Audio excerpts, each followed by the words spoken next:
Welcome to Open Office Hours for Vertical Takeoff Reading. I'm your host, Leta Palmiter. Today, we're not going to talk about VTO. We have nobody here to ask questions about our product, so I thought I'd share with you some news out of the state of Mississippi. It is a week past the release of the 2024 NAEP scores, and while everybody in the nation is crying about the fact that the average reading score for the nation's fourth graders was 2 points lower than 2022, we in Mississippi are celebrating yet again for the fourth time in a row. We are seeing growth in comparison to the rest of the nation. Our fourth graders are up to number 9th in the nation, and our special populations are students on free and reduced lunch, number 1 in the nation. Our students of color, number 3 in the nation. Our students of Hispanic descent, number 1 in the nation. We have lots to be proud of as we reach populations of students who otherwise may not be expected to read and write. And I believe a lot of that comes from our work in places like Illuminations with children who learn differently.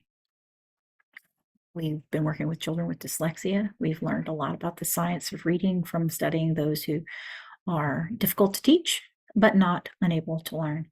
And so today, with vertical takeoff reading, we've turned that science into action.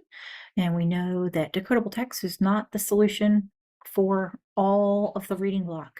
Vertical takeoff reading is 5 minutes of perfect practice. It is not 90 minutes of instruction. It is designing perfect practice. You cannot replace a teacher. That instruction, direct, explicit instruction, is the most important part of the reading block. And so John Hattie's work about it's whether a teacher believes that what they are teaching is what is going to make a difference in the student's achievement is what really matters. So you have to believe in what you're doing.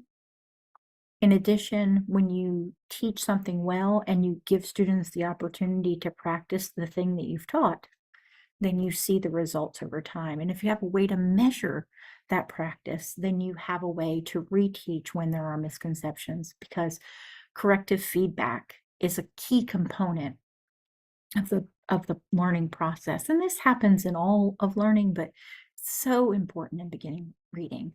So as we think about what vertical takeoff is for, it is for in early reading when you're assigning one phoneme grapheme correspondence at a time and you're building words to practice that decoding piece so that that is mapped within the brain, and we're building that orthographic processing inside the brain for students, and they are reading those words and those phrases and measuring whether they can read those words and their phrases, and you're adding a new phoneme grapheme correspondence one at a time, and they're getting more words and more phrases and more sentences, so that just for a little bit of time each day, they're getting only what they've been directly taught. Now, the rest of their diet of reading should be rich and full of words that they've never seen before, and they should have words read to them, and they should be exposed to all kinds of content area. But for 5 minutes of practice each day, they should have perfect decoding practice, meaning everything that they're given, there should be no guessing. They should have only what they have been directly taught so that they can practice it and build that orthographic mapping. Because when we're in context, we're trying to get a new word out of context, the first go-to is, do I know what this word, what these letters are, and what I'm reading? And in that is, what are those words bars? What does it tell me? How do I map this word to meaning?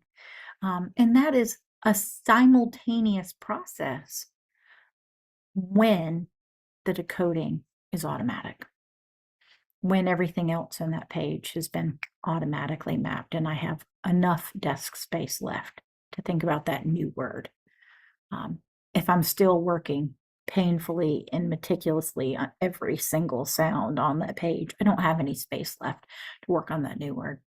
So we have to get it automatic, and automaticity is based on accuracy. So accuracy is the heart of fluency. I hope that you are enjoying your pilot. I hope that you know what a difference you make in the lives of your students. I hope you know the power of structured literacy, because it is that thing, that one magic piece that really has transformed reading instruction in the state of Mississippi. Hope we never lose it. I hope we continue to use it to continue to change lives here as we expand this beyond. Today, number 9. Tomorrow, I want us to be number 1. We can beat poverty with literacy. So I leave you with my shirt today. It is freedom through literacy. And I believe that to be true. Have a great week. Don't forget, send me an email, Leta at VTO Reading. If you're having any problems, use the feedback button on the website.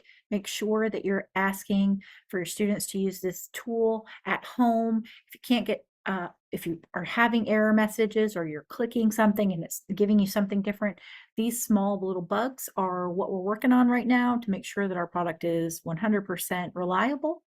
And your feedback matters. Thank you for being part of the change.